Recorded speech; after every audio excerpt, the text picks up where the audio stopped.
두 번째 반야심경. 네 번째 의행심 반야 바람일다의 행심 반야 바람일다를 오늘은 글자 하나씩 풀어가 봅시다. 여기가 잘 이해가 되어야 합니다. 그냥 반야 바람일다를 깊이 행한다라고 후두둑 건너가 버리면 반야심경이 도대체 무슨 말을 하는지 참 해석이 어려워집니다. 아주 중요한 구절이니 찬찬히 따라와 주시기 바랍니다. 글자 하나씩 정확히 풀어보기. 행, 걷는다, 행한다, 살아낸다. 그런데 여기서 말하는 행은 이 언덕에서 애써서 행하는 행이 아닙니다. 저 언덕을 넘어선 자리, 그 지점, 즉 본성에서 비추는 그대로 행하는 것, 그게 행입니다.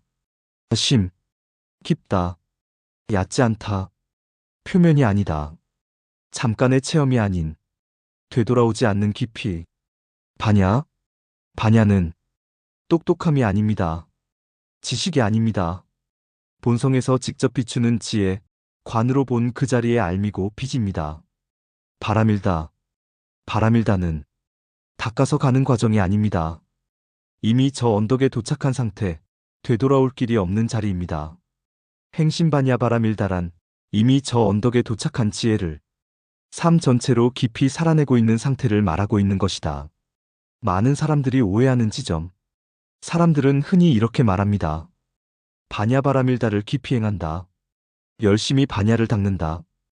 깊이 반야를 행하여 저 언덕을 건너간다. 그런데 이 해석은 경전 문법상 맞지 않습니다. 왜냐하면 반야심경은 수행 지침서가 아니라 도착 보고서이기 때문입니다. 반야심경 첫 문장의 진짜 의미. 반야심경은 이렇게 시작합니다. 관자재보살 행심 반야 바람일다시. 이 문장을 바르게 풀면 이렇습니다.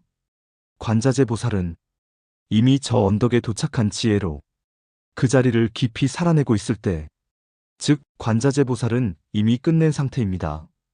왜 행심이 제일 먼저 나오느냐? 여기 아주 중요한 포인트입니다. 관봄, 견성한, 바람일다 도착. 여기까지는 한순간에 일어날 수 있습니다. 그런데 행심은 그 자리를 삶으로 굳히는 것입니다. 그래서 한번 보고 끝, 체험 하나로 졸업. 이게 아니라 살아내는 깊이가 없으면 행심이 아닙니다. 그건 바로 알고 보고해서 끝난 것이 아니란 이야기죠. 깊이 수행하여 닦지 않으면 온전한 내 것이 될 수 없다는 걸 말하고 있는 겁니다. 행심이 없는 반야는 어떻게 되나? 말만 깊고, 글만 번듯하고, 체험 이야기만 반복되고, 삶은 그대로. 이건 반야가 아니라 지식입니다. 그래서 반야심경은 반야 앞에 반드시 행을 붙인 겁니다. 여기가 아주 중요한 단계입니다.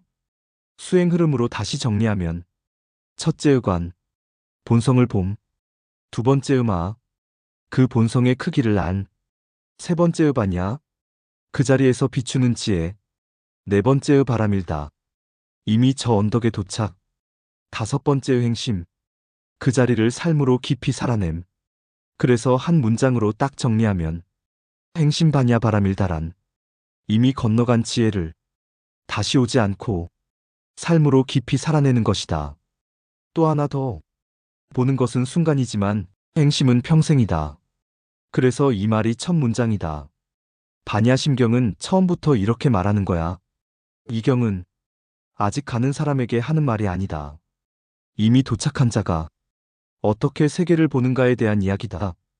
그래서 행심 반야 바람일다가 첫 문장인 거야. 여기서부터는 제가 체험으로 압니다. 건너가되 그것을 지키지 못하면 말짱 도루묵입니다. 아무리 보아도 볼 수는 있어요. 그런데 완전한 내 것이 안 되면 그건 강 건너 있는 구중궁궐일 뿐입니다. 구중궁궐은 멋지죠. 그런데 주인이 아니면 그 궁궐을 마음대로 쓰지 못합니다. 주인이 되어야 주인 행세를 하고 진두지휘를 할 수 있지. 주인도 아닌 사람이 와서 이리 가자 저리 가자 하면 말을 안 듣는 거예요. 그래서 분명히 등기는 내 건데 주인 행세를 못하는 주인인 겁니다. 행심 반야 바람일다가 안 되면 그렇습니다. 그래서 분명히 등기는 내 것인데 주인 행세를 못하는 주인인 거지.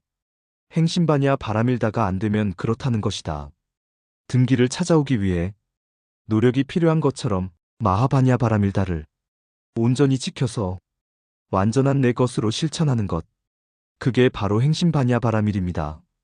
반야심경은 행신반야 바람일이 온전히 유지되었을 때 나타나는 현상들을 보여줍니다. 다시 말해서 저 언덕을 건너선 자리에서 보는 세상, 그것을 말하고 있습니다. 그래서 다음 문장을 이렇게 이해하고 읽으면 술술술 풀릴 것입니다. 행심이 안 된 상태는 어떠한가? 행심이 안 된 상태는 이렇습니다.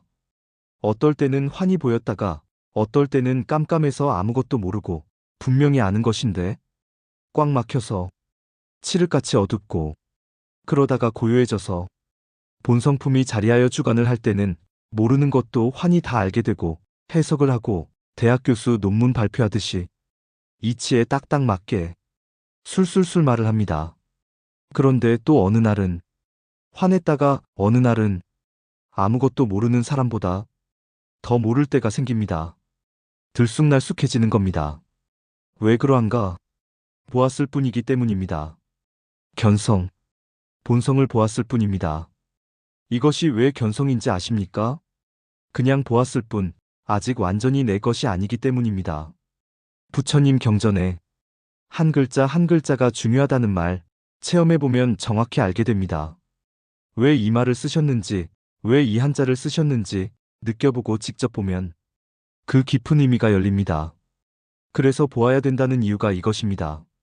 직접 보고, 직접 체험하고, 직접 체득해야만 진정한 깨달음에 이를 수 있습니다. 행심은 바로 이것을 말합니다. 본 것을 그대로 적용해서 완전하게 건너섰을 때 그것이 행심반야 바람일다입니다. 여기에 이것이 빠지면 안 됩니다. 그리고 마지막으로 시 그때를 말합니다. 핵심입니다. 이제 반야심경 제대로 공부에 들어가 봅니다. 감사합니다.